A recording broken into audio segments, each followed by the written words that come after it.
نبی پاک علیہ السلام کے قریب ہو جائے گا نا قیامت کے دن، وہ انشاءاللہ اس کو برکتیں ملیں گی اور اس کا فائدہ یہ ہوگا کہ وہ اس کو شفاعت نبی پاک سے ہی تو لینی ہے، تو ہم کوئی ایسا فارمولہ ڈھونڈیں کہ سرکار دو عالم علیہ السلام کے ہم قریب ہو جائیں بروز قیامت۔ تو حدیث پاک میں میرے آقا نے فرمایا کہ بے شک بروز قیامت، حدیث پاک کا خلاصہ ہے، تم میں سے میرے سب سے زیادہ نزدیک وہ ہوگا جس نے دنیا میں سب سے زیادہ مجھ پر درود پاک پڑھے ہوں گے۔ یعنی کثرت سے درود پڑھنا یہ نبی پاک علیہ السلام کے ہمیں قریب کر دیتا ہے۔ تو ہمیں کرنا کیا ہے کہ ہمیں کثرت سے درود پاک پڑھنا ہے تاکہ ہم قیامت کے دن پیارے آقا کے قریب ہو جائیں، اور قریب ہو گئے تو پھر تو محشر ہے اگر محشر، کس بات کا ہم کو ڈر، ہم جن کے ثنا خواں ہیں وہ بھی تو وہاں ہوں گے، پھر کام ہو جائے گا انشاءاللہ۔ اللہ مجھے اور آپ کو کثرت سے درود پاک پڑھنے کی توفیق عطا فرمائے، محبت سے درود پاک پڑھ لیں۔ صلو علی الحبیب صلی اللہ تعالی علی محمد صلی اللہ علیہ وسلم۔ حضرت رابعہ بصریہ رحمۃ اللہ تعالی علیہا اللہ پاک کی بہت بڑی ولیہ اور بڑی نیک خاتون تھی۔ ایک روز آپ کہیں تشریف فرما تھی تو آپ کے سامنے ایک بندے نے دعا کی کہ یا اللہ مجھ سے راضی ہو جا۔ یہ دعا مانگنا تو بالکل جائز ہے، عموماً یہ دعا مانگی بھی جاتی ہے، مگر اللہ والوں کے انداز بڑے نرالے ہوتے ہیں۔ حضرت رابعہ بصریہ تو لیول ہی اور تھا نا۔ آپ نے فرمایا کہ اے شخص تجھے شرم نہیں آتی، اللہ پاک سے اس کی رضا مانگتے ہو جبکہ تم خود اس سے راضی نہیں ہو؟ تو اب قریب بیٹھے ہوئے ایک شخص نے عرض کی کہ بندہ اللہ پاک سے راضی ہو جائے اس کے معنی کیا ہے؟ ہم تو ہمیشہ ہی کہتے ہیں یا اللہ راضی ہو جا۔ آپ فرماتی تم اللہ کو کہہ رہے ہو کہ مجھ سے راضی ہو جا، تمہیں شرم نہیں آتی؟ تم خود اللہ سے راضی نہیں ہو۔ تو کہتے ہیں علی جا یہ بتائیے یہ کیا طریقہ ہے کہ رب مجھ سے راضی ہو جائے؟ تو فرمایا تمہیں مصیبت پر بھی یوں ہی خوشی ہو جیسے نعمت ملنے پر ہوتی ہے، تب کہا جائے گا تم اللہ پاک سے راضی ہو۔ اللہ کی طرف سے آزمائش آئے تو پھر چہرہ کیا کہہ رہا ہوتا ہے، پھر زبان کیا کہہ رہی ہوتی ہے، پھر انداز کیا ہوتا ہے؟ کمال یہ ہے کہ واقعی بندہ وہ رب سے راضی ہے کہ جو وہ عطا فرمائے، چاہے وہ خوشی دے، چاہے وہ غم دے، چاہے وہ نعمت دے، چاہے وہ آزمائش دے، راضی رہنا تو اس کو کہتے ہیں نا۔ تو کیا کمال کی بات انہوں نے فرمائی۔ اللہ اکبر۔ اللہ کریم ہم سب کو اپنی رضا والے کام کرنے کی توفیق عطا فرمائے۔ حضرت ابو سعید خدری رضی اللہ تعالیٰ عنہ صحابی رسول ہیں، آپ فرماتے ایک دن نبی پاک علیہ الصلوۃ والسلام نے میرا ہاتھ پکڑا اور فرمایا یا ابا سعید ثلاثۃ من قالہن دخل الجنہ، اے ابو سعید تین چیزوں کا جو اقرار کرے وہ جنت میں داخل ہوگا۔ سیدنا ابو سعید نے کہا حضور ارشاد فرمائیے وہ تین چیزیں کون سی ہیں؟ اب ذرا غور سے سنیے۔ آپ نے فرمایا کہ من رضی باللہ ربا وبالاسلام دینا وبمحمد رسولا، فرمایا جو اللہ پاک کے رب ہونے، اسلام کے دین ہونے اور محمد صلی اللہ علیہ وسلم کے رسول ہونے پر راضی ہو جائے، اللہ اکبر۔ ایک جگہ فرمایا وجبت لہ الجنہ، یعنی جو اللہ کے رب ہونے، اسلام کے دین ہونے اور محمد علیہ الصلوۃ والسلام کے رسول ہونے پر راضی ہو جائے اس کے لیے جنت واجب ہو جاتی ہے۔ یعنی یہ تین کام ہم نے واقعی دل کی گہرائیوں سے ایکسیپٹ کرنے ہیں۔ آپ نے سنا، آپ کہیں گے بالکل ٹھیک ہے، ہم تو یہ تینوں بات مانتے ہیں، اللہ کو رب مانتے ہیں، نبی پاک کو رسول مانتے ہیں، دین اسلام کو ہم حق مانتے ہیں اور دین اسلام پر عمل کرتے ہیں، تو پھر تو جنت پکی ہو گئی۔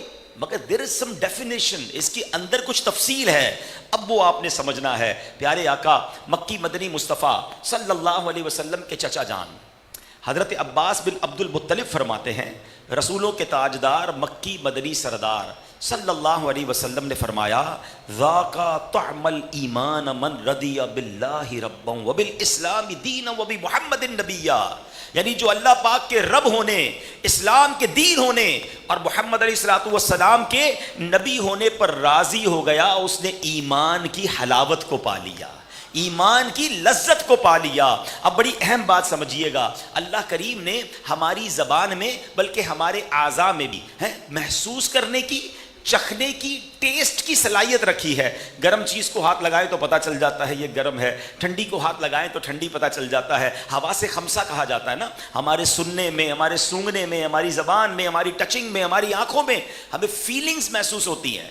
ہے میٹھا کھاتے تو میٹھا پتہ چل جاتا ہے, مرچی والا کھائیں تو مرچی لگنا شروع ہو جاتی ہے. اسی طرح رب کریم نے ہماری روح میں روحانیت, عبادت کو بھی محسوس کرنے کی صلاحیت رکھی ہے. ہاں, سجدوں کا ٹیسٹ ہے, عبادت کی لذت ہے, ذکر کی حلاوت ہے, عبادت کا نور ہے, اور یہ اللہ والوں کو نصیب ہوتا تھا.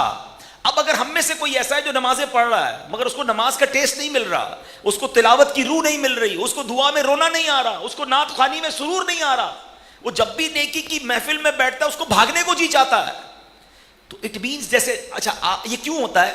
آپ کو پتا ہے کہ زبان کا ٹیسٹ تو ہے مگر جب بیمار ہو جائیں ٹیسٹ ختم ہو جاتا ہے. وہی میٹھی چیز اچھی نہیں لگ رہی, وہی بریانی جو بڑی پسند ہے آج اچھی نہیں لگے گی, وہی چائے جو روز پیتے ہیں, گھر والوں کہتے ہیں کڑوی چائے بنائی ہے, کہتے کڑوی نہیں بنائی, زبان کڑوی ہو گئی آپ کی طبیعت ٹھیک نہیں ہے. گھر والوں سے بازوں کا لڑائی ہو رہی ہوتی ہے, منہ کا ٹیسٹ ہمارا خراب ہے, نقص ہم ان کا نکال رہے ہوتے ہیں. کیوں؟ بیمار ہیں ہم.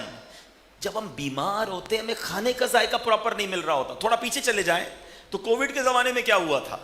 یہ ایک ایسا وائرس آیا جس نے چکھنے کی اور سونگنے کی صلاحیت ہی ختم کر دی. اچھی سے اچھی خوشبو ناک کے قریب لے جاؤ, اسمیل ہی نہیں آ رہی تھی, منہ کا ذائقہ ہی نہیں تھا. اٹ مینز جب بیماری آتی ہے تو ذائقہ بدل جاتا ہے, ختم ہو جاتا ہے. جس کو عبادت کی حلاوت نہیں مل رہی ہے, جس کو دعا کی, تلاوت کی, ذکر کی لذت اور چاشنی نہیں مل رہی, وہ جان لے کہ میں بیمار ہو گیا ہوں, دل میں زنگ لگ گیا ہے, دل میں جناب کوئی پرابلم آ گئی ہے. اور اب جو حدیث میں نے آپ کو بیان کی, ایکچولی اٹ از پریکیورمنٹ, یہ پریکیور ہے, یہ علاج ہے, یہ کیور ہے اس کا. کیا فرمایا؟ دوبارہ سنیں کہ پیارے آقا علیہ الصلوۃ والسلام نے فرمایا جو اللہ کے دین ہونے, اللہ کے رب ہونے, اسلام کے دین ہونے اور محمد علیہ الصلوۃ والسلام کے نبی ہونے پر راضی ہو گیا, اس نے ایمان کی حلاوت کو پا لیا. تو یعنی جب یہ محسوس ہونا کہ یار عبادت کا نور نہیں مل رہا, عبادت کی لذت نہیں مل رہی ہے, تو ہم نے ان تینوں چیزوں پر عمل کرنا ہے. دل سے سیاہی دور ہوگی, نورانیت داخل ہوگی, ہر دعا لذت دے گی, ہر سجدہ انشاءاللہ آپ کو اللہ کے قریب کرے گا. تو اب سوال یہ پیدا ہوتا ہے کہ جناب ان تین باتوں کا مطلب کیا ہے؟ ہم کیسے, ہم مان تو رہے ہیں اللہ کو رب مان رہے ہیں, نبی پاک کو آخری نبی مان رہے ہیں, ہم اسلام کو اپنا دین مان رہے ہیں, تو اب اور کیا کرنا ہے کہ جس میں اس کی اصل روح جو ہے, اس کا اصل جو یوں سمجھیے کہ فائدہ ہے مجھے ملے. شیخ محقق عبدالحق محدث دہلوی رحمۃ اللہ تعالی علیہ فرماتے ہیں جو بندہ ان تین باتوں پر تہہ دل سے راضی نہیں ہوتا, کس سے؟ Heart, bottom of the heart, تہے دل سے راضی نہیں ہوتا, وہ ایمان کا ذائقہ نہیں چکھ پاتا. اس کے پاس بظاہر ایمان تو ہے مگر ایمان کی روح اس کے پاس نہیں ہے. ہمارا اب پرابلم سمجھ آیا نا ہے؟ سطحی طور پہ تو سمجھ آ رہا تھا یار ہم سب اللہ کو رب مان رہے ہیں, سب نبی پاک کو نبی مان رہے ہیں, سب دین کو, اسلام کو دین مان رہے ہیں, پھر کیوں نہیں مل رہا؟ زبان کی حد تک ماننا اور ہے اور دل کی گہرائیوں سے ماننا اور ہے. اس کے کچھ تقاضے ہیں, اس کی کچھ یوں سمجھیے کہ کنڈیشنز ہیں, وہ بھی میں آگے بیان کرتا ہوں. لیکن پہلے یہ بات ذہن میں بٹھا لیں کہ ان تین چیزوں کو جس نے مان لیا, تہے دل سے ایکسیپٹ کر لیا, آقا نے فرمایا دخل الجنہ, ایک جگہ فرمایا وجبت جنہ, جنت واجب ہوگی, ایک جگہ فرمایا جنت میں داخل ہوگا, اور ایمان کی روح بھی ملنی ہے. تو اب ذرا اس بیان کو اس انداز سے سمجھیے کہ ان چیزوں کو ہم نے کیسے حاصل کرنا ہے. اب سب سے مین چیز یہ ہے اللہ کو رب ماننا ہے نا, اللہ پاک میرا رب ہے, اس پر راضی ہونے کا معنی کیا ہے؟ اصل آج میرا ٹاپک یہ ہے کہ اللہ کو رب مانتے ہیں مگر اللہ کی رضا پر راضی ہونے کا درجہ کیا ہے؟ اس کے تین درجے علماء نے بنائے. پہلا درجہ تو وہ ہے جس کے بغیر کوئی مسلمان ہی نہیں ہو سکتا, وہ الحمدللہ ہم سب اس پر موجود ہیں, مگر پھر بھی ریپیٹ کرتا ہوں. علامہ قرطبی رحمۃ اللہ تعالی علیہ فرماتے ہیں اللہ میرا رب ہے. اس پر راضی ہو جانے کا معنی یہ ہے کہ بندہ اللہ پاک کے سوا کسی کو اپنا رب تسلیم نہ کرے.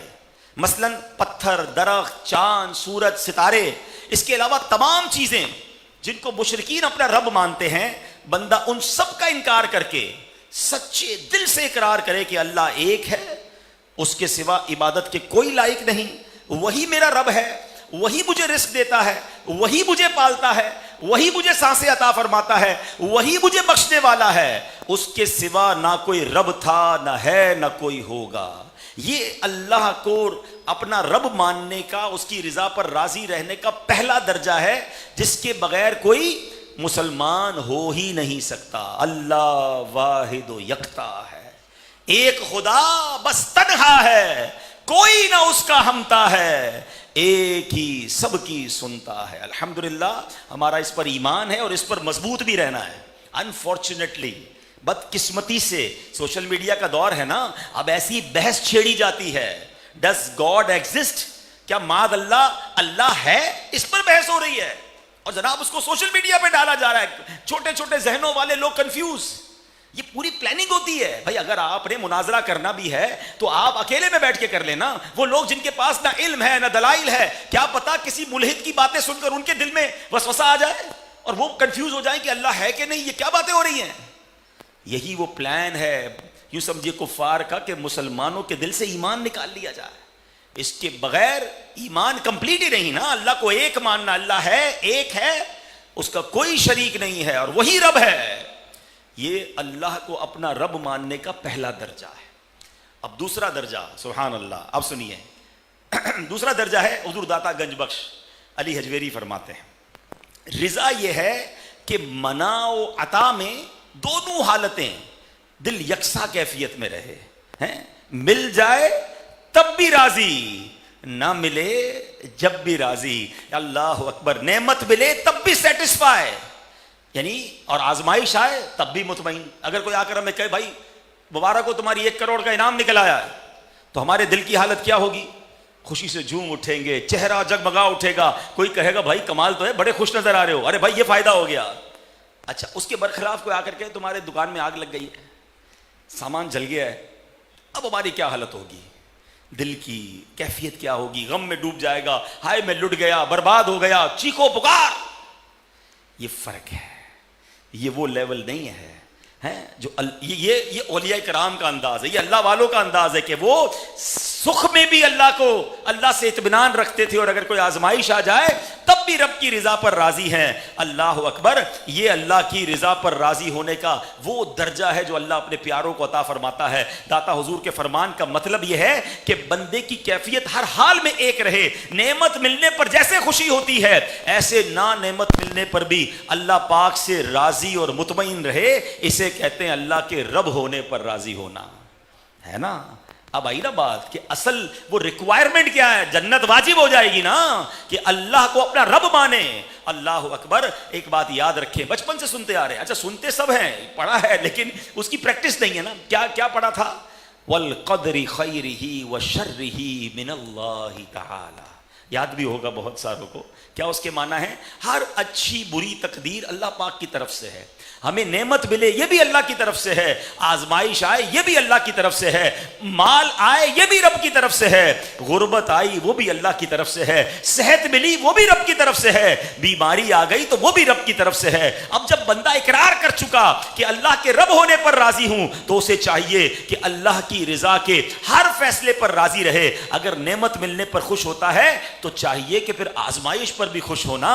اللہ پاک کے فیصلے پر دل میلا نہ کرے, زبان پر شکوہ نہ لائے. اللہ اکبر. ہاں ہم اللہ سے دعا ضرور کرتے ہیں, اللہ ہمیں آزمائش سے بچائے, اللہ ہمیں پریشانی سے بچائے, رب بیماری سے بچائے.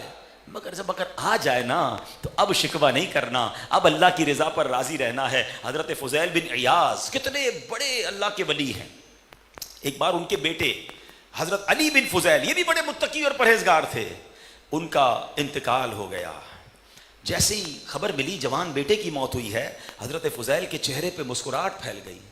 لوگوں نے کہا بیٹے کا انتقال ہوا ہے, آپ مسکرا رہے ہیں, آنسو بہانے کا وقت ہے اور آپ مسکرا رہے ہیں. کیا کمال کا جواب دیا. فرمایا اللہ پاک کی رضا یہی تھی, لہٰذا میں بھی اس کی رضا میں راضی ہوں. یہ کہنا آسان ہے, اللہ والوں نے یہ کر کے دکھایا.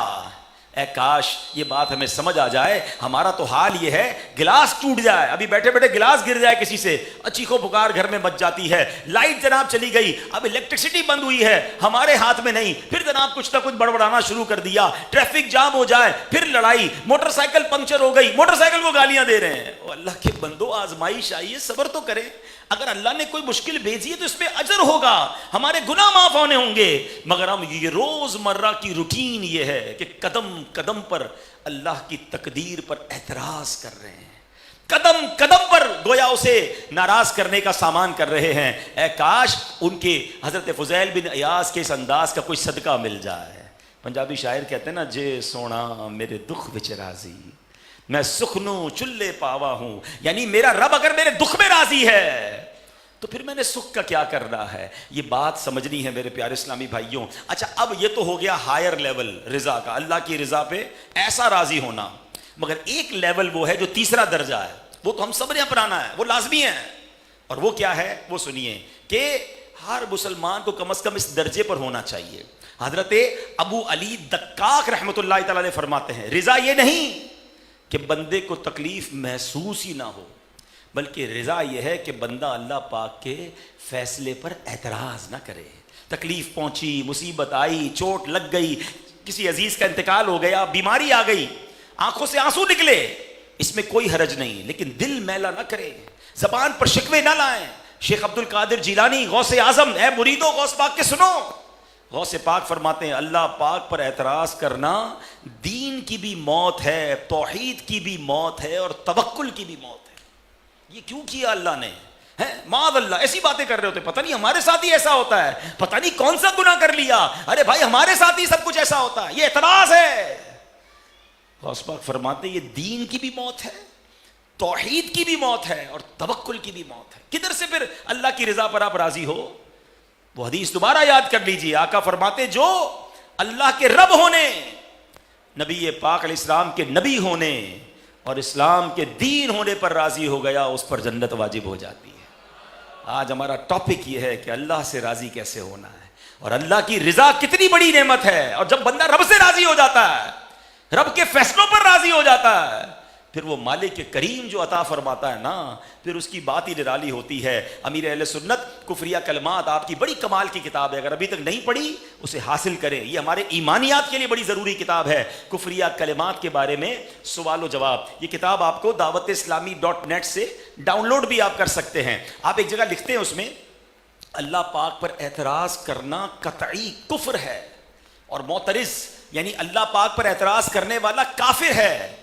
اللہ پاک خالق و مالک ہے, اسی کے پیدا کردہ بندے کا اس پر اعتراض کرنا اس کی شدید ترین توہین ہے. مسلمان کو چاہیے کہ اللہ پاک کے ہر کام کو مبنی بر حکمت ہی یقین کرے, خواہ اس کی عقل میں آئے یا نہ آئے. زبان پر آنا کجا, دل میں بھی اعتراض نہ کرے. تو اے میرے پیارے اسلامی بھائیوں, ہمیں سبحان اللہ اللہ کی رضا پر راضی رہنا ہے. اب ذرا غور کیجئے نا, اللہ نے ہمیں پیدا کیا, اسی نے زندگی بخشی, اسی نے رزق عطا کیا, اس نے زمین کا فرش بچھایا, وہی ہمارا خالق, وہی ہمارا مالک, ہم اس کے بندے. بندے کا حق کیا ہے کہ رب کے فیصلے پر راضی رہے. اصل میں دیکھا جائے تو اعتراض اللہ پاک کے فیصلے پر نہیں, ہماری خواہش پر بنتا ہے. بڑی گہری بات لکھی کتاب میں, ذرا سنیے گا.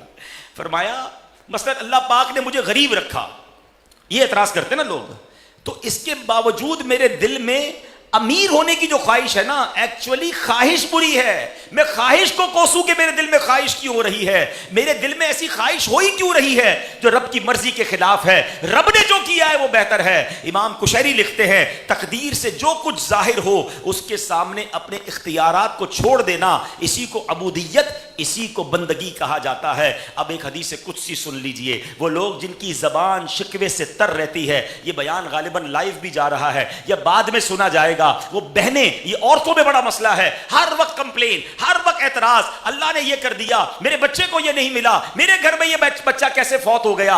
استغفر اللہ. اب غور سے سنیں حدیث قدسی کیا ہے. اللہ فرماتا ہے میں ہی اللہ ہوں, میرے سوا کوئی عبادت کے لائق نہیں, پس جو میری دی ہوئی مصیبت پر صبر نہ کرے, میری نعمت کا شکر ادا نہ کرے, میری تقدیر پر راضی نہ ہو, اسے چاہیے کہ میرے سوا کوئی اور رب تلاش کر لے.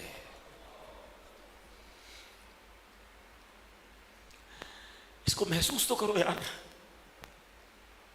رب نے کیا فرمایا. پھر اسے چاہیے وہ میرے سوا کسی اور رب کو تلاش کر لے. اللہ نے مجھے اپنے در سے اگر نکال دیا, مجھے اپنے بندوں کی فہرست سے نکال دیا, تو میں نے جانا کدھر ہے. دوبارہ سنو, اس کی فیلنگ محسوس کریں, اس الفاظ کی جلال کو محسوس کرو. کیا فرمایا, میں ہی اللہ ہوں, میرے سوا کوئی عبادت کے لائق نہیں, جو میری دی ہوئی مصیبت پر صبر نہ کرے، میری نعمتوں کا شکر ادا نہ کرے اور میری تقدیر پر راضی نہ ہو، اسے چاہیے کہ میرے سوا کسی اور رب کو تلاش کر لے۔ اب غور کر لیں کیسے وہ لوگ ہیں، ہم میں کیسے وہ لوگ ہیں جو اللہ کی فیصلے پر اعتراض کرتے ہیں۔ اے کاش ہمیں سمجھ آ جائے۔ پہلے زمانے کا ایک واقعہ سناؤں، رونگٹے کھڑے ہو گئے جب میں یہ واقعہ پڑھا نا۔ پہلے دور میں غلام فروخت ہوتے تھے نا، غلام لوگ خریدتے تھے۔ حضرت ابراہیم بن ادھم میں کوئی غلام کی ضرورت پیش آئی، اب بازار گئے، ایک غلام خریدا، گھر لے آئے، غلام سے پوچھا تمہارا نام کیا ہے؟ غلام نے کہا جس نام سے پکارے وہی میرا نام ہوگا، میں تو غلام ہوں نا، میرے نام کا کیا کرنا ہے؟ آپ مجھے جس نام سے پکارے آج سے وہی میرا نام۔ آپ نے پوچھا تم کھانے کے کیا عادی ہو، کیا کھانا کھاتے ہو؟ آپ نے کہا جو، وہ کہتا ہے جو آپ کھلا دیں گے وہ کھا لوں گا، میں تو غلام ہوں نا، جو کھلائیں گے کھاؤں گا۔ پوچھا کوئی خواہش ہو تو بتاؤ؟ غلام کہتا ہے جو آپ کی خواہش ہے وہی میری خواہش ہے، میں تو غلام ہوں، غلام کا ان چیزوں سے تعلق نہیں ہوتا، آپ میرے آقا ہیں۔ ہائے ہائے، حضرت ابراہیم بن ادھم سوچنے لگے کاش میں اپنے رب کی بارگاہ میں ایسا بن جاتا۔ میں کبھی تو اللہ کو کہتا اللہ میری کوئی خواہش نہیں، میری کوئی تمنا نہیں، مولا جو تیری رضا وہ میری رضا ہے۔ یار سوچو تو صحیح، یہ غلام کے الفاظ کیسے تھے، میرا نام کیا ہے آقا، جو نام آپ رکھ دیں وہ میرا نام، میری خواہش کیا ہے، جو آپ کی خواہش وہی میری خواہش، مجھے کیا کھانا ہے، جو آپ کھلائیں گے وہ میں نے کھا لینا ہے۔ کبھی تو اللہ سے ایسی بات کرو نا یار۔ حضرت ابراہیم بن ادھم جو ہے وہ تو رونے لگے۔ کبھی ہمیں خیال آیا، پتہ ہے اللہ والے کیا کہتے ہیں، عارف باللہ جو ہوتے ہیں نا، وہ کہتے ہیں اکثر لوگوں کی دعائیں یہ ہیں کہ اے اللہ مجھے اس حال میں رکھ جس حال میں میں راضی۔ ہم یہی تو دعا کرتے ہیں، اے اللہ بیماری دور کر دے، اے اللہ نوکری مل جائے، اے اللہ گھر مل جائے، اے اللہ بال میں برکت ہو جائے، اے اللہ فلاں ملک کا ویزا لگ جائے۔ واٹ آر آور ڈیمانڈ، جو ہماری ڈیمانڈز ہیں وہ اللہ کے سامنے ہم رکھ رہے ہیں نا۔ اے اللہ یہ سب دے دے تو میں خوش ہو جاؤں گا، اے اللہ یہ حال مجھے چاہیے۔ کہ اکثر لوگ تو اللہ سے مانگتے ہی وہ حال ہیں کہ جس حال میں راضی ہوں اللہ وہ حال کر دے۔ فرمایا جو اللہ والے ہیں نا ان کی تمنا یہ ہوتی ہے اللہ اس حال میں رکھ جس حال میں تو راضی۔ یہ بات تھوڑی گہری ہے مگر جس کو سمجھ آ گئی نا، اللہ اگر میرے دکھ میں راضی ہے نا تو میں دکھ میں بھی راضی ہوں، اللہ میری تکلیف میں راضی ہے یا اللہ میں اس میں بھی راضی ہوں، اللہ میں بندہ ہوں، میں تو خالق تو مالک، تیرا فیصلہ یقیناً صحیح ہے۔ یہ ایک بار کر کے دیکھو میرے پیارے اسلامی بھائی، یہ ہے تھوڑا سا گہری بات، سمجھنا تھوڑا ڈیفیکلٹ ہے، میں اس کو دنیاوی اگزامپل کے ذریعے سمجھاتا ہوں۔ ایک والد ہو، اس کے 2 بیٹے ہو، ٹھیک ہے، اور 2 بیٹوں میں سے ایک بیٹا ہر وقت ڈیمانڈ کرتا ہو ابو موبائل چاہیے، لیپ ٹاپ چاہیے، آئی پیڈ چاہیے، موٹر سائیکل چاہیے، نئی گھڑی چاہیے، ابو پیسے چاہیے، دوست گھومنے جا رہے ہیں، مجھے بھی گھومنے جانا ہے۔ اور دوسرا بیٹا والد کہتا ہے بیٹا تمہیں کچھ نہیں چاہیے؟ کہ کچھ بھی نہیں چاہیے، جو آپ دیں گے وہ ٹھیک ہے، جیسا آپ رکھیں گے، جیسے آپ کی مرضی، ابو مجھے کوئی ڈیمانڈ نہیں ہے، آپ جیسا رکھیں میں راضی، آپ کی رضا میں راضی۔ سچ بتاؤ اس والد کو ان دونوں بچوں میں سے کس پہ زیادہ پیار آئے گا؟ پہلا بچہ اس کی ڈیمانڈیں ختم نہیں ہو رہی، اور دوسرا بیٹا ہر بات میں کہتا ابو جس میں آپ راضی، جو آپ کا فیصلہ، جیسا آپ کہیں گے ویسا چلوں گا۔ ارے وہ باپ کیا اس بیٹے کو چھوڑ دے گا جو ڈیمانڈ نہیں کر رہا؟ اس بیٹے کو کچھ نہیں دے گا جو نہیں مانگ رہا، وہ زیادہ دے گا، زیادہ پیار کرے گا کہ یہ کیسا بیٹا ہے، آلویز میری رضا دیکھ رہا ہے۔ بلا تمثیل میرے رب کا کوئی بیٹا نہیں، وہ لم یلد ولم یولد ہے۔ مگر کبھی اللہ سے یہ کہہ کر تو دیکھو نا اکیلے میں کہ اللہ میں راضی ہوں، تیرے ہر فیصلے پر راضی، اگر تو راضی ہے کہ میں دکھی رہوں تو مولا میں دکھ پر راضی، اے اللہ تو راضی کہ میں تکلیف میں رہوں تو میں تکلیف میں راضی، بس تو راضی رہنا مالک، کیونکہ میں تیرے رب ہونے پر راضی ہوں، میں دین اسلام کے اسلام ہونے پر راضی ہوں، میں اپنے دین پر راضی، اپنے نبی پر راضی۔ یہ کر کے دیکھو میرے پیارے اسلامی بھائی، یہ ڈیمانڈیں چھوڑ دو، ڈیمانڈ سے، شکووں سے، شکایات سے کچھ نہیں ہونا۔ اللہ راضی ہو گیا نا تو سب ہو جانا ہے، وہ اور دے گا، وہ اور نوازے گا، ارے نہیں بھی دے گا، اگر مشکل میں ڈالے گا تو اسی نے ڈالا ہے نا، یہی ہمارے لیے بہتر ہوگا۔ امام شعرانی رحمت اللہ تعالی علیہ فرماتے ہیں، ایک بڑی مشہور آیت ہے نا، عسا ان تکرہوا شیئا، کوئی حافظ صاحب اگر ہیں تو بتائیے وہ آیت، عسا تکرہوا شیئا وہو خیر لکم، آیت کیا ہے کہ تم ان قریب، ترجمہ سنا دیتا ہوں، قریب ہے کہ کوئی بات تمہیں بری لگے اور وہ تمہارے حق میں بہتر ہو، اور قریب ہے کہ تمہیں پسند آئے اور وہ تمہارے حق میں بری ہو، اور اللہ جانتا ہے اور تم نہیں جانتے۔ کیا کمال کی آیت ہے، یقین کریں یہ تو جب پڑھی نا تو ایمان تازہ ہو گیا کہ سبحان اللہ، قرآن نے تو مسئلہ ہی حل کر دیا نا۔ وہ قرآن پاک کی آیت جب بھی پڑھیں ایمان تازہ ہو جاتا ہے۔ کاش ہمیں یہ بات سمجھ آ جائے اور ہم یہ مان لیں کہ جو مجھے اچھا لگ رہا ہے ہو سکتا ہے میرے حق میں اچھا نہ ہو۔ اللہ فرماتا ہے تمہیں اچھا لگ رہا ہے مگر تمہارے لیے برا ہو سکتا ہے، اور ہو سکتا ہے جو تمہیں برا لگ رہا ہے وہ تمہارے حق میں بہتر ہو۔ اللہ جانتا ہے اور تم نہیں جانتے۔ بس یہ ادھر بٹھا لو یار، اللہ جانتا ہے، میں نہیں جانتا۔ جو فیصلہ ہوا ہے نا، اللہ جانتا ہے میرے لیے کیا بہتر ہے۔ امام شارانی فرماتے اس سے معلوم ہوا کہ اللہ پاک نے جو کچھ عطا فرمایا، جس حال میں رکھا، اگر بندہ اس کے علاوہ کچھ اور طلب کرے تو وہ گویا اس بات کا دعویٰ کر رہا ہے کہ اللہ پاک سے بڑھ کر علم رکھنے والا ہے، اور بندے کے جاہل ہونے کے لیے اتنا ہی کافی ہے۔ یعنی اللہ نے دیا، میں کہتا ہوں نہیں یا اللہ یہ نہیں چاہیے، مجھے تو اور چاہیے، اس کا مطلب یہ کہہ رہا ہے کہ میں اللہ سے زیادہ علم رکھتا ہوں۔ استغفر اللہ، اللہ بہتر سمجھتا ہے کہ میرے لیے کیا بہتر۔ ایسا ہوا بھی ہوگا آپ کی زندگی میں، کئی لوگوں کی زندگی میں ہوا، ضد کر رہے تھے، ڈیمانڈ کر رہے تھے، کوشش کر رہے تھے، نہیں ہوا، اور کچھ عرصے بعد پتا چلا کہ یار یہ تو بالکل ٹھیک ہوا میرے ساتھ۔ اگر جو میں مانگ رہا تھا وہ ہو جاتا تو کتنا بڑا نقصان ہو جاتا، میں وہ والا پلاٹ لے لیتا، میں فلاں ملک میں انویسٹ کر دیتا، میں فلاں ملک کے ویزا لگا لیتا، میں جناب یہ والا کام کر لیتا، اور رو رہا تھا کہ کیوں نہیں ہو رہا، اور جب بعد میں پانسا پلٹا، معاملات بدلے، تو بندہ کہتا ہے اللہ نے بچا لیا۔ بھئی اس وقت مان لیتے نا، وہ فیصلہ اس وقت کیوں نہیں رب کا مانا؟ تو کاش یہ بات سمجھ آ جائے۔ کیا کمال کی آیت ہے یار، تم کسی چیز کو برا سمجھتے ہو اور وہ تمہارے لیے بہتر ہوتی ہے، اور تم کسی چیز کی تمنا کر رہے ہو، چاہت کر رہے ہو، تمہیں نہیں معلوم تمہارے لیے وہ ہو سکتا ہے بری ہو، اللہ جانتا ہے اور تم نہیں جانتے ہیں۔ کاش یہ سمجھ آ جائے۔ ایسے واقعات کئی ہوئے ہوں گے، میں ایک واقعہ سناتا ہوں۔ حضرت لقمان حکیم رحمۃ اللہ تعالی علیہ اپنے بیٹے سے ایک بار کہتے ہیں، نصیحت کر رہے تھے، بیٹا دیکھو جو بھی معاملہ درپیش ہونا، اچھا لگے برا لگے، دل میں یہی خیال رکھنا کہ تمہارے حق میں بہتر ہے۔ بیٹے نے کہا حضور ذرا تھوڑا سا اس کی وضاحت کریں، کیسے؟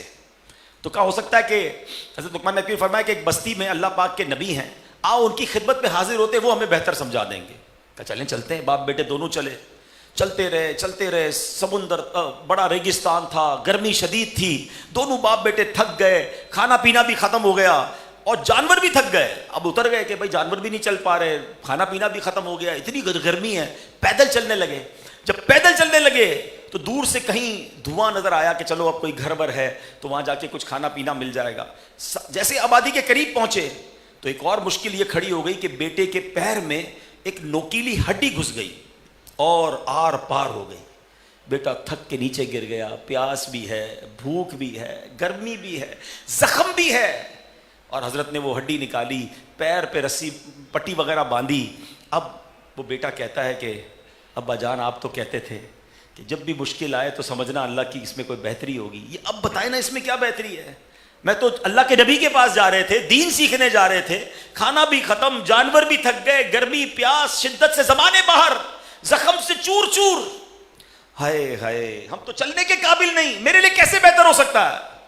حضرت لقمان حکیم سبحان اللہ حکمت والے تھے، فرمایا بیٹا یہ جو مصیبت پہنچی ہے نا، ہو سکتا ہے اس کے ذریعے ہم سے کوئی بڑی مصیبت ٹال دی ہو۔ تھوڑی دیر ہوئی تو دیکھا کہ کوئی شخص دوڑتا ہوا آ رہا ہے، دور سے آیا، قریب آ کر جب وہ شخص آیا تو وہ کہتا ہے انت لقمان، کیا تم لقمان ہو؟ کہا ہاں میں لقمان ہوں۔ تو کہا آپ کون ہیں؟ تو اس نے کہا کہ میں جبرائیل ہوں، میں فرشتہ ہوں، اللہ کی طرف سے تمہارے پاس بھیجا گیا ہوں، میں صرف نبیوں اور فرشتوں کو دکھائی دیتا ہوں۔ تھوڑی دیر کے لیے جھلک نظر آئی، پھر وہ نظر نہیں آ رہے تھے، صرف آواز آ رہی ہے۔ تو حضرت لقمان کہتے ہیں پھر تو ہمارے حال سے آپ واقف ہوں گے، دیکھیں بے سر و سامان ہے، میرا بیٹا زخموں سے چور چور ہے، کھانے پینے کو نہیں ہے۔ اللہ اکبر۔ حضرت جبریل نے فرمایا کہ اللہ پاک نے مجھے ایک شہر پر عذاب نازل کرنے بھیجا تھا، جب میں وہاں پہنچا تو مجھے معلوم ہوا کہ تم لوگ اس شہر کی طرف آ رہے ہو۔ میں نے اللہ سے دعا کی اے اللہ ان دونوں کو شہر میں داخل ہونے سے روک دے۔ اللہ نے میری دعا قبول کی، تمہارا بیٹا تکلیف میں آ گیا، اس لیے تم راستے میں رک گئے، کیونکہ اگر تم شہر میں داخل ہو جاتے وہاں عذاب نازل ہونا تھا، اس عذاب میں تم بھی گرفتار ہو جاتے۔ اب بتائیں آزمائش بڑی تھی یا مہربانی تھی؟ ہمیں کیا پتا فلائٹ مس ہو گئی ہے، ٹرین مس ہو گئی، ویزا نہیں ملا، فلاں جگہ نہیں پہنچ سکے، مانو نا یہ بہتر ہوگا میرے لیے. اللہ کی رضا پر راضی رہنے کا مطلب یہ ہے کہ مشکل میں بھی رب کی رضا پر راضی رہا جائے. مجھے ایک بات بتائیں، ہماری والدہ ہیں، کیا وہ ہمارے بارے میں غلط فیصلہ کر سکتی ہے؟ ماں تو جان دے دیتی ہے بچوں کے لیے.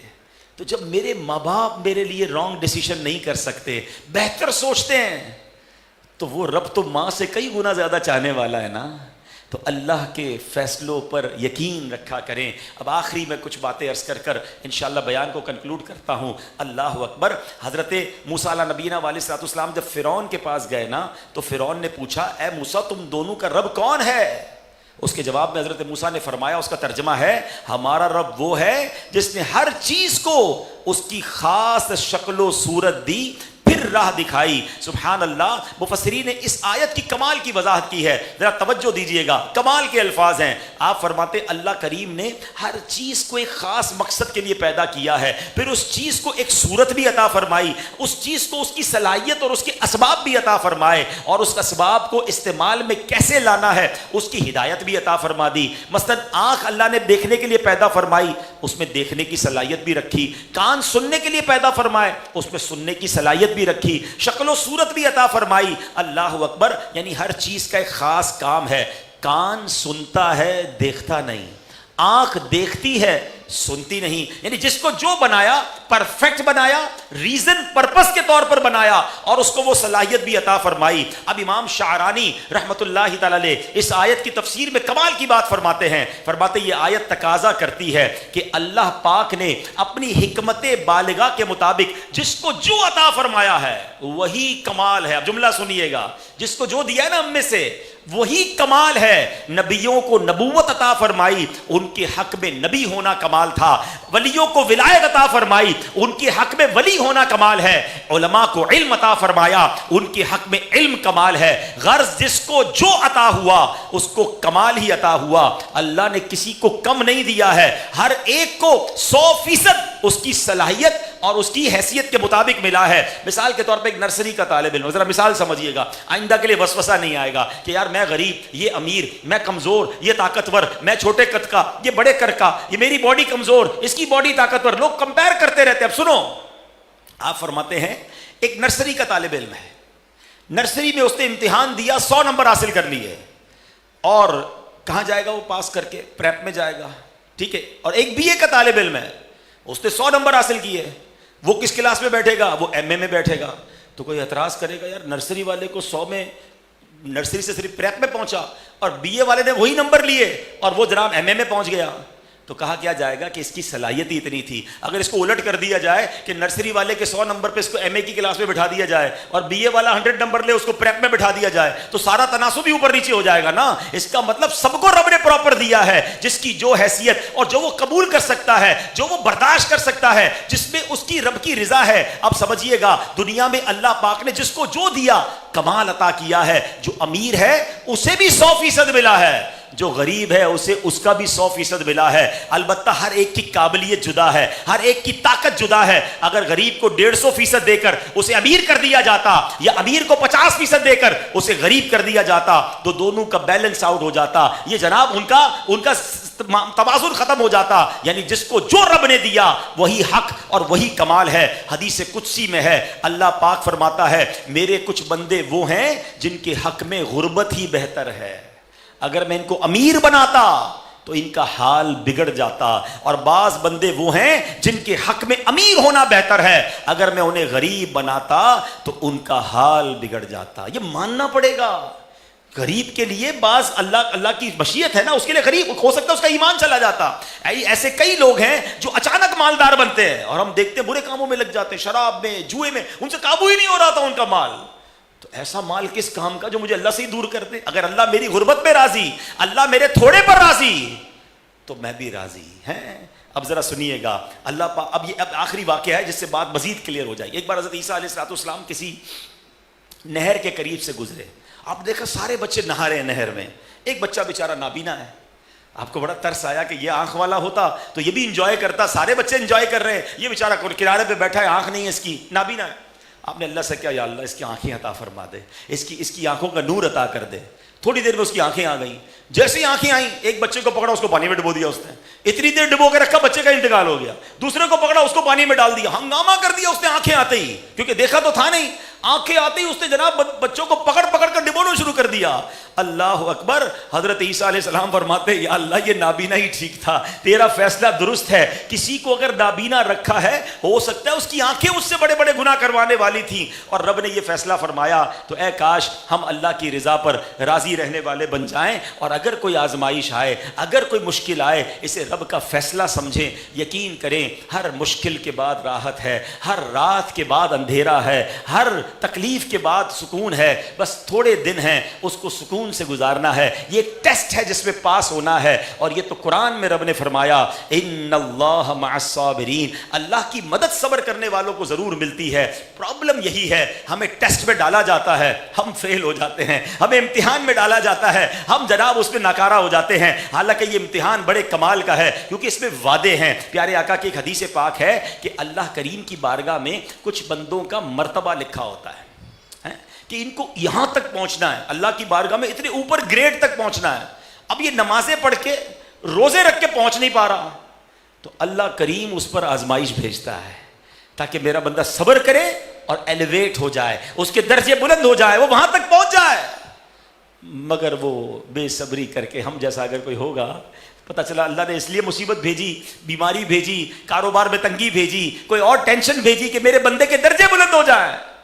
اور ہائے ہماری بے صبری، ہمارا واویلا، ہمارا لوگوں کو بتانا ہے. اچھا لوگ بڑے عجیب ہے، بعض اوقات سارے شہر کو بتا دیا نقصان ہو گیا، سارے شہر کو بتایا طبیعت خراب ہے، پورے خاندان کو بتایا موبائل چوری ہو گیا ہے، اور پھر کہتے ہیں بس جناب ہم تو صبر ہی کر رہے ہیں.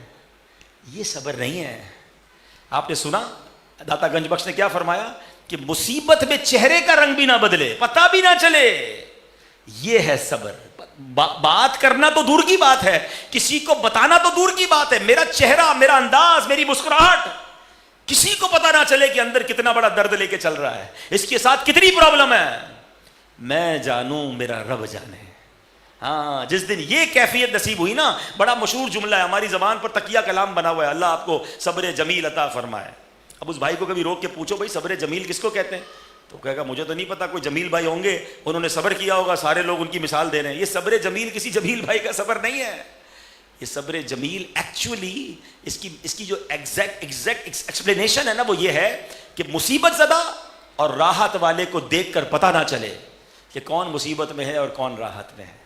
اللہ کرے کہ آج کے اس بیان کا صدقہ مجھے بھی نصیب ہو جائے. اللہ باتیں تو ہم کرتے ہیں، اللہ دل کی کیفیت بھی ایسی بنا دے کہ ہم اللہ کے ہر فیصلے پر راضی رہیں.